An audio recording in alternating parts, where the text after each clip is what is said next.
Assalamualaikum warahmatullahi wabarakatuh. Perkenalkan, nama saya Ronald Iswan Ramadan, NIM 62114200060, jurusan Ilmu Keolahragaan Fakultas Ilmu Keolahragaan UNES. Di sini saya akan sedikit menjelaskan tentang karbohidrat. Definisi karbohidrat. Karbohidrat biasanya didefinisikan sebagai polihidroksialdehida dan keton atau zat yang dihidrolisis menghasilkan polihidroksialdehida dan keton.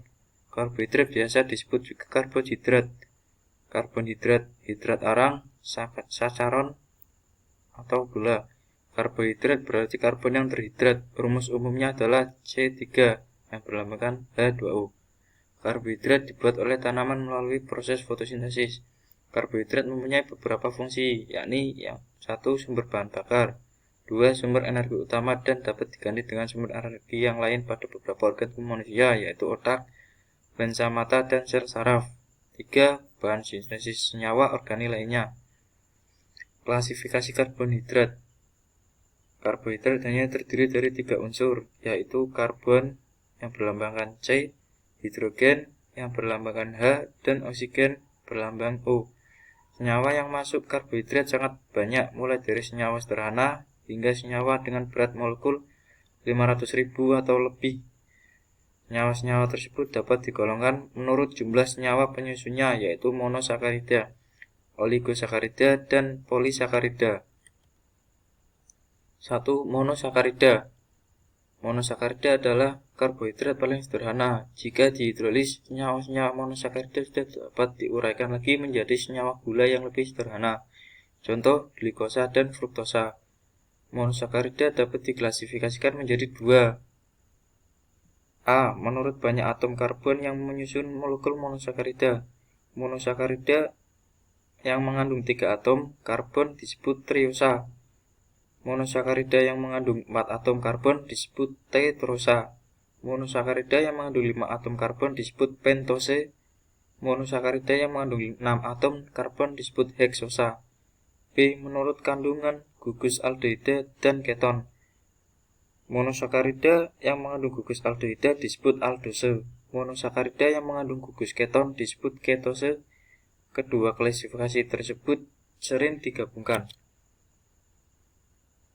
Yang kedua, disakarida. Disakarida terdiri atas 2 monosakarida yang terikat satu sama lain dengan ikatan glikosidik. Beberapa contoh disakarida yakni sukrosa. Sukrosa terdapat dalam batang tebu, bit, sorghum, nanas, dan wortel. Hidrolisis dengan enzim sukrase menghasilkan glukosa dan fruktosa, yaitu fruktosa tambah glukosa sama dengan glukosa. B. Laktosa. Laktosa atau gula susu terdapat dalam air susu hewan mamalia. Pada proses hidrolisis menggunakan asam atau enzim laktase dihasilkan glukosa dan galaktosa. Maltosa. Maltose merupakan termasuk gula pereduksi yang dapat diperoleh dari amilum, glikogen, dan biji gandum yang sedang berkecambah. Hidrolisis maltose menghasilkan 2 molekul glukosa. 3. Oligosakarida. Senyawa yang termasuk oligosakarida mempunyai molekul yang terdiri atas beberapa molekul monosakarida. 2 molekul monosakarida yang berikatan satu dengan yang lain membentuk molekul disakarida. Oligosakarida yang paling banyak terdapat di alam adalah disakarida.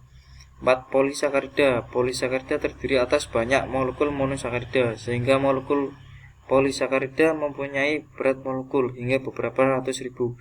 Polisakarida yang dihasilkan antara monosakarida, sedangkan yang mengandung senyawa lain disebut heteropolisakarida.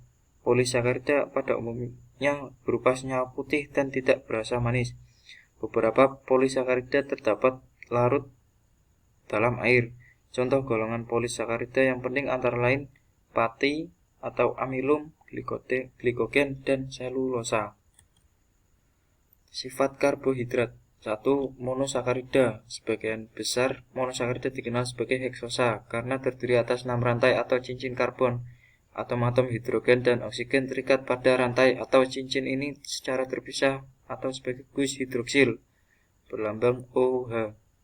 glukosa. Glukosa dinamakan juga dextrosa atau gula anggur. Terdapat luas di alam dalam jumlah sedikit, yaitu di dalam sayur, buah, sirup jagung, sari pohon, dan bersamaan dengan fruktosa dalam madu. 3. Fruktosa. Fruktosa dinamakan juga levulosa atau gula buah. Adalah gula paling manis. Fruktosa mempunyai rumus kimia yang sama dengan glukosa. Yang keempat, galaktosa. Galaktosa tidak terdapat bebas di alam seperti halnya glukosa dan fruktosa, akan tetapi terdapat dalam tubuh sebagai hasil pencernaan laktosa. 5. Manosa. Manosa jarang terdapat di dalam makanan. Di gurun pasir seperti di Israel terdapat di dalam mana yang mereka olah untuk membuat roti. 6. Pentosa. Pentosa merupakan bagian sel-sel semua bahan makanan alami. Jumlahnya sangat kecil sehingga tidak penting sebagai sumber energi. Terima kasih. Mungkin cukup itu saja yang dapat saya sampaikan. Kurang lebihnya mohon maaf. Wassalamualaikum warahmatullahi wabarakatuh.